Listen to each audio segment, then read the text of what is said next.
जय झूलेलाल।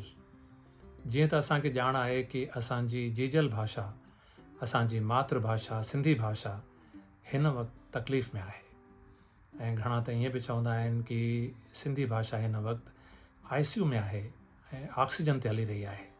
ऐं असां इहो बि ॾिसूं था कि सिंधी भाषा खे बचाइण जे लाइ उन जे संरक्षण संवर्धन ऐं प्रचार प्रसार जे लाइ घणियूं ई संस्थाऊं, चाहे उहे सरकारी हुजनि गैर सरकारी हुजनि, सामाजिक संस्थाऊं धार्मिक संस्थाऊं पंहिंजे स्तर ते सुठा प्रयास करे रहियूं आहिनि। छो त इहा बि बिल्कुलु हक़ीक़त आहे कि ज़िंदा सा क़ौम रहंदी, ज़िंदा आहे जिन जी ॿोली, सिंधी अबाणी ॿोली, मिठड़ी अबाणी ॿोली।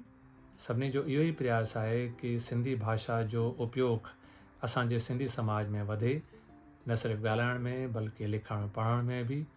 ऐं असांजा नौजवान लिखी पढ़ी करे अॻिते हली IAS थियनि, डॉक्टर्स थियनि, इंजीनियर्स थियनि, वकील थियनि, CA थियनि ऐं सुठा ऐं सफल कारोबारी थियनि ऐं ॿियनि सां गॾोगॾु पंहिंजे सिंधी समाज जे सशक्तिकरण में पंहिंजो उपयोगी योगदान ॾेई सघनि। इन संबंध में मूंखे तव्हांखे इहा ॼाण ॾींदे ख़ुशी थी रही आहे कि भारत सरकार जे द्वारा स्पॉन्सर्ड IIT मद्रास जे हिकु प्रोजेक्ट AI फॉर भारत यानी artificial intelligence for Bharat project जे तहत संविधान में जेके 8th शेड्यूल में 22 लैंग्वेजेस शेड्यूल्ड आहिनि, जंहिंमें सिंधी भाषा बि हिकु आहे, इन सभिनी लैंग्वेजेस खे आर्टिफिशियल इंटेलिजेंस फ्रेंडली ठाहिण जे लाइ हिकिड़ो विशेष अभियान हली रहियो आहे, जंहिंमें इन भाषा खे ॻाल्हाइण वारनि जा वॉइस सैंपल कलेक्ट था कया वञनि।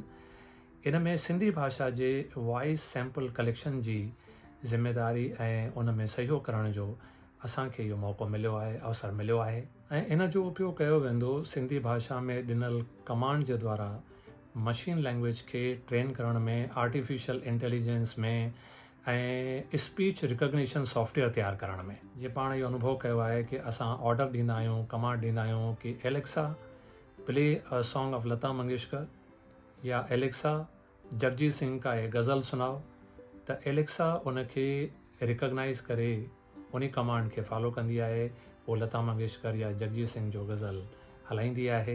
पर छा असां सिंधी भाषा में उनखे कमांड ॾियूं त उहा ईअं करे सघंदी? त फ़िलहाल त इहो संभव न आहे, लेकिन प्रयास हली रहियो आहे। जॾहिं इन प्रोजेक्ट जे तहत कमु थींदो ऐं इहे सॉफ्टवेयर तयारु थींदा त पोइ अॻिते हली करे इहो बि संभव थींदो। ऐं अॻिते हली करे जेकी असांखे हिन वक़्तु परेशानी आहे कि असां कोई सिंधी में ॻाल्हायूं ऐं सॉफ्टवेयर उन खे टाइप कंदो वञे जीअं हिंदी ऐं अंग्रेज़ी में कंदो आहे, त इहो बि संभव थी सघंदो। त हिन प्रोजेक्ट में, इन सेवा जे कम में सिंधी भाषा जे संरक्षण संवर्धन ऐं वाधारे जे लाइ तव्हां सभिनी जो बि सहयोग खपे।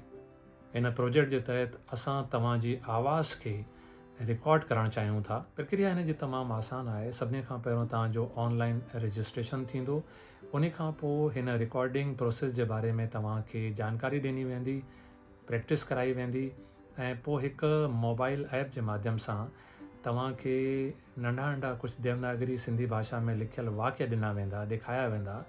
तव्हांखे थोरी उन जी प्रैक्टिस करे उन खे पंहिंजी आवाज़ में ॻाल्हाइणो आहे ऐं उन आवाज़ खे रिकॉर्ड कयो वेंदो। इन सां गॾोगॾु कुझु नंढा तव्हांजे चॉइस जे हिसाब सां कुझु सवाल पुछा वेंदा, उन सवालनि जा तव्हांखे जवाब ॾियणा हूंदा, उन जी बि प्रैक्टिस कराई वेंदी, उहो बि रिकॉर्ड थींदा। त इन प्रक्रिया में लॻभॻि अधु कलाक जो समय लॻंदो ऐं पूरी प्रक्रिया में क़रीबन कलाक खनि जो समय लॻंदो। त तव्हांखे इन पूरे हिकु कलाक जी सेवा ॾियणी आहे ऐं इन जे एवज़ में भारत सरकार जे पारां IIT मद्रास ऐं इन AI फॉर भारत स्कीम जे तहत पंहिंजी आवाज़ रिकॉर्ड करण वारनि खे 750 रुपया मानदे उन्हनि जे ऑनलाइन अकाउंट में ट्रांसफ़र कयो वेंदो। तव्हांजे मन में इहो वीचारु अची सघे थो कि असांजी आवाज़ जो किथे ग़लति इस्तेमालु त न थींदो, सोशल मीडिया में त इन जो प्रसारण न थींदो।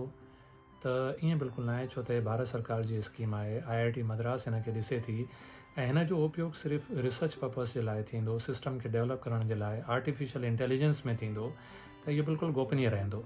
हाणे तव्हां इहो ॼाणणु चाहींदा कि इन जी रिकॉर्डिंग कॾहिं स्टार्ट थींदी, किथे स्टार्ट थींदी, उन जे लाइ असांखे कंहिंसां संपर्क करिणो आहे। त इहा रिकॉर्डिंग हाणे सुभाणे यानी 8 मार्च खां ई स्टार्ट थींदी ऐं इन्हनि जे लाइ असांखे पूज्य शिव शांति आश्रम साहिबु स्थान मिलियल आहे, जंहिंजे लाइ मां संतनि जो आभारी आहियां।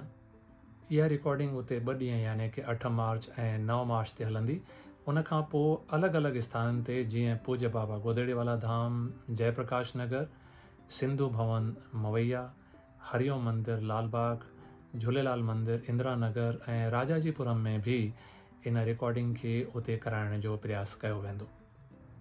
हिन प्रोजेक्ट जे तहत सिंधी भाषा जी रिकॉर्डिंग ऑलरेडी राजस्थान में, गुजरात में थी चुकी आहे ऐं हाणे उत्तर प्रदेश में लखनऊ में इन प्रोजेक्ट खे असांजी भेण कोमल असरानी, प्रोफेसर कोमल असरानी, जेकी कंप्यूटर साइंस में प्रोफेसर आहे, उहा हिन प्रोजेक्ट खे लीड करे थी ऐं इन में हिन खे सहयोग ॾेई रहिया आहिनि भाउ प्रकाश गोदवानी जी, भेण कनिका गुरनानी जी, भाउ दीपक लालवानी जी, मुखी साहब अशोक चांदवानी जी ऐं मां बि। तव्हां इन्हनि मां कंहिंसां बि उन्हनि जे मोबाइल नंबर ते संपर्क करे पंहिंजी जानकारी ॾेई सघो था कि तव्हां इंट्रस्टेड आहियो, तव्हां हिन कम में, हिन सेवा जे कम में पंहिंजो सहयोग ॾियणु चाहियो था, त तव्हांखे वेन्यू बि ॿुधायो वेंदो, टाइम स्लॉट बि ॿुधायो वेंदो, जीअं तव्हांखे घटि में घटि उते अची करे इंतज़ारु करिणो पए ऐं उते पोइ तव्हांजी रिकॉर्डिंग थींदी। तव्हां पंहिंजो पाण सां गॾु हिकिड़ो आधार कार्ड जी कॉपी खणी ईंदा ऐं उन सां गॾु पंहिंजे अकाउंट नंबर जे बारे में जानकारी रखंदा। चाहियो त तव्हां पंहिंजी पासबुक जी फ़ोटो कॉपी या पंहिंजे हिकिड़े क्रॉस चेक जी फ़ोटो कॉपी पाण सां खणी ईंदा, छो त उनजो इस्तेमालु थींदो तव्हांखे ऑनलाइन मानदेय ट्रांसफ़र करण में। त पंहिंजी आवाज़ रिकॉर्ड कराइण में 18 खां वठी 60 साल ताईं असांजा भाइर भेनर ॿई हिन में हिसो वठी सघनि था।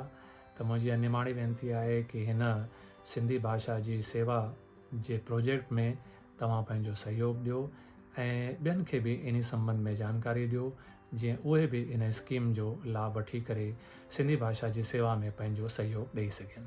जय झूलेलाल।